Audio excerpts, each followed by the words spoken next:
السلام علیکم ورحمۃ اللہ وبرکاتہ۔ ایک حبشی غلام جو کہ مولا علی شیر خدا رضی اللہ تعالیٰ عنہ سے بہت محبت کرتا تھا، شامد اعمال سے اس نے چوری کر لی۔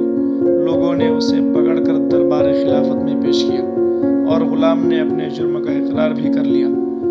امیر المؤمنین علی المرتضیٰ رضی اللہ تعالیٰ عنہ نے حکم شرع نافذ کرتے ہوئے اس کا ہاتھ کاٹ دیا۔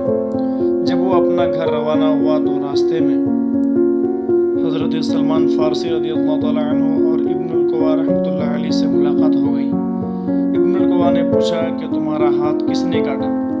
تو غلام نے کہا امیر المؤمنین زوج بطول حضرت علی المرتضیٰ رضی اللہ تعالیٰ عنہ نے۔ ابن القوا نے حیرت سے کہا انہوں نے تمہارا ہاتھ کاٹ ڈالا، پھر بھی تم اس قدر اعزاز و اکرام سے ان کا نام لیتے ہو؟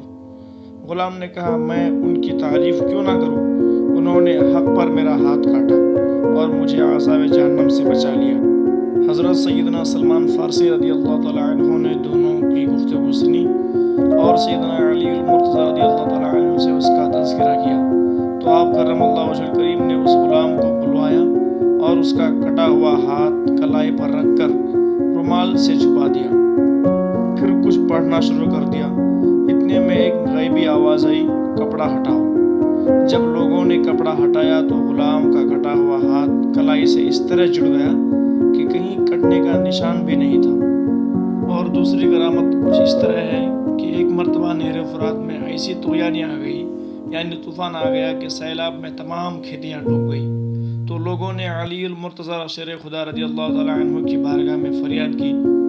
آپ کرم اللہ وجہ الکریم فوراً اٹھ کھڑے ہوئے اور رسول اللہ صلی اللہ علیہ وسلم کا جبہ مبارک، عمامہ اور چادر مبارک زیب تن فرما کر گھوڑے پر سوار ہو گئے۔ حسنین کریمین اور دیگر افراد بھی ہمراہ چل پڑے۔ دریائے فرات کے کنارے آپ رضی اللہ تعالیٰ عنہ نے 2 رکعت نماز پڑھی، پھر پل پر تشریف لا کر اپنے عصائے مبارک سے دریا کی طرف اشارہ کیا تو دریا کا پانی 1 گز کم ہو گیا۔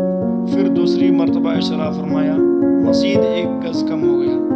جب تیسری بار اشارہ کیا تو 3 گز پانی اتر گیا اور سیلاب ختم ہو گیا۔